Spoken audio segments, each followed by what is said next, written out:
Stardew Valley is a massive game with tons of things, stuff, bits and bobs. While almost everything about this game is just great, there are just some things that I just cannot live without. So these are the 10 things that I cannot live without in Stardew Valley. Stardew Valley might not have the biggest map, but there are many places we need to get that aren't really close to each other. On top of that, default movement speed in Stardew Valley is actually incredibly slow. That is why I cannot live without my horse. The stable is actually a really cheap building as it only costs 10 hardwood, 5 silver bars, and 10,000 gold, meaning you can get a stable really early into a new playthrough. To make this even better, you can drink some coffee for a speed boost. You can also eat some spicy eel for another speed boost. You can stack buffs from food and beverages, and when you combine a horse with some coffee and spicy eel, you will be running around the world of Stardew Valley at lightning speed. There are some paths that your horse cannot go through, so if you're in the end game, it might be a good idea to get yourself a horse whistle. This will definitely save you a lot of time and it'll let you use your horse in the desert and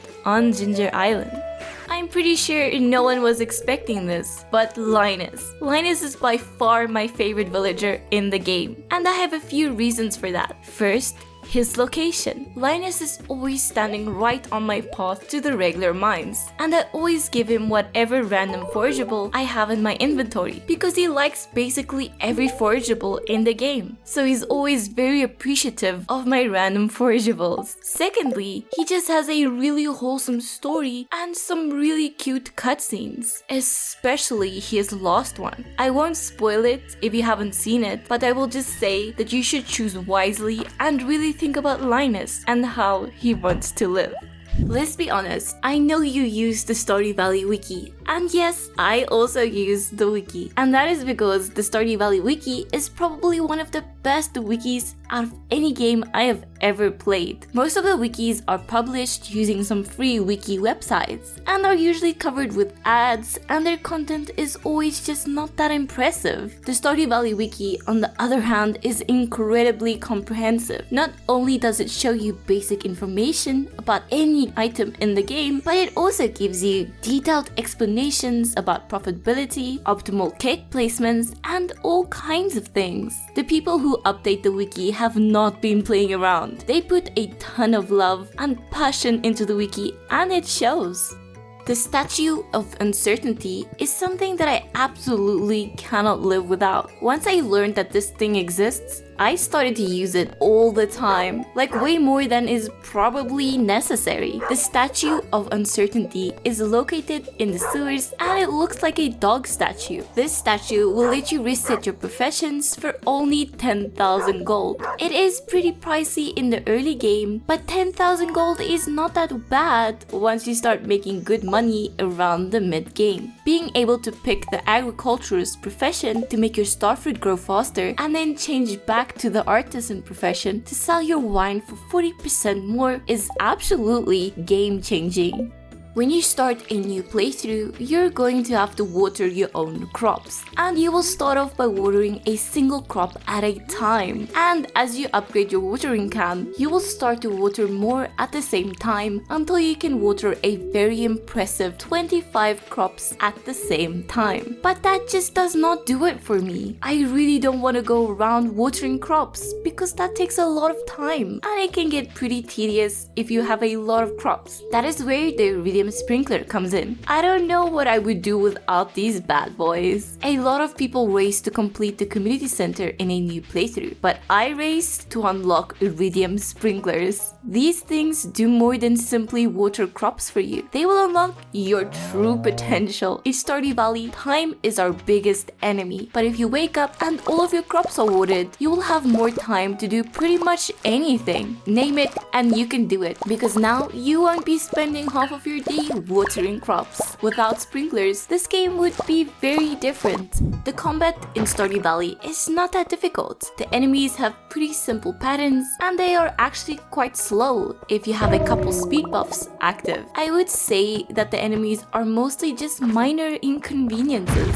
But once you get yourself a hammer of some kind, you will find that the enemies are not any inconvenience at all. This is especially true once you have crafted the infinity gavel. This hammer is absolutely overpowered, especially if you use the hidden super move. The hammer is slow and isn't that great as a normal weapon, but if you use the hammer's special attack and spam the normal attack as fast as you can within the hammer's special attack animation, you will do considerably more damage. It can and will one-shot any enemy that gets in your way in a very decent range. You can pair this hammer's special move with a maple ring to further increase your AoE damage to kill any leftovers that manage to survive your onslaught. The maple ring will also allow you to kill zombies without bringing bombs, as every enemy you defeat will explode in a spectacular fashion. The other infinity weapons are also pretty good, but the infinity gavel is just something else. It probably deserves its own tier.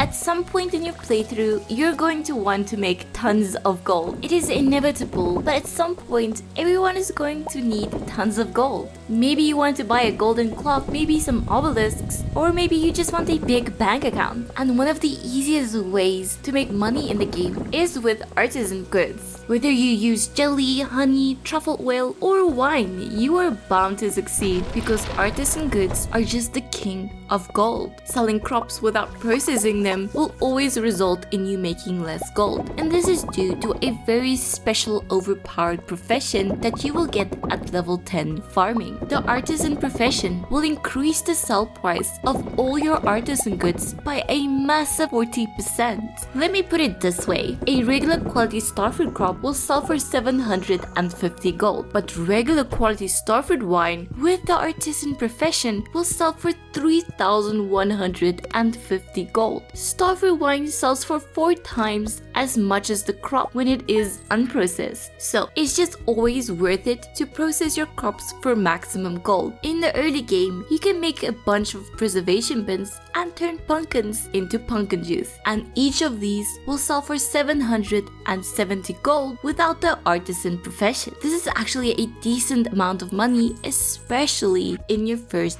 year.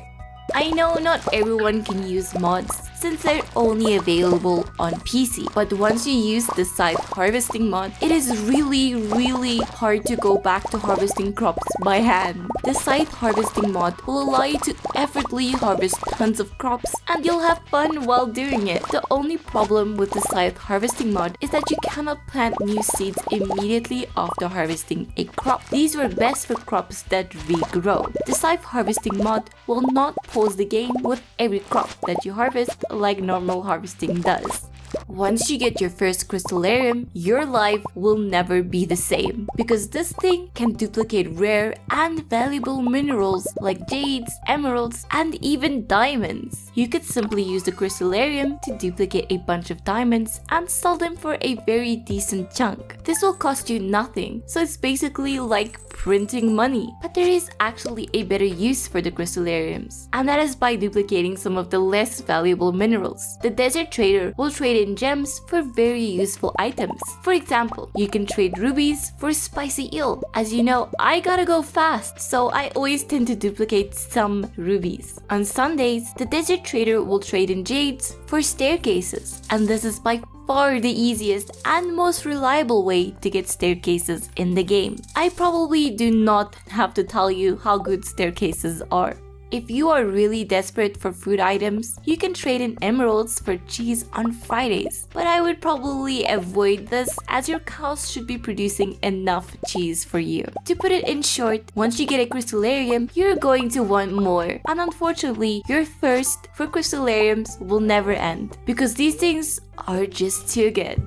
In Stardew Valley, you will eventually start to need tons of stone and fiber. That is where the Deconstructor comes in. Back in the day, before the 1.5 update, we would have to grind in the mines or buy some stone from Robin for a hefty price. But now, we can just deconstruct some staircases. Each staircase that we deconstruct will get you a very impressive 99 stone. And we can basically get staircases for free using jades. Fiber is another resource where you might underestimate how much of the stuff you actually need. Fiber is used to craft a whole bunch of items like deluxe retaining soil, tea saplings, and scarecrows. There are many ways to get fiber, but my favorite way by far is buying grass starters at Pierre's store and deconstructing them for 10 fiber each. Deconstructors only cost 20 key gems, and they will fundamentally change the way you play the game. These things are just pure gold in my opinion.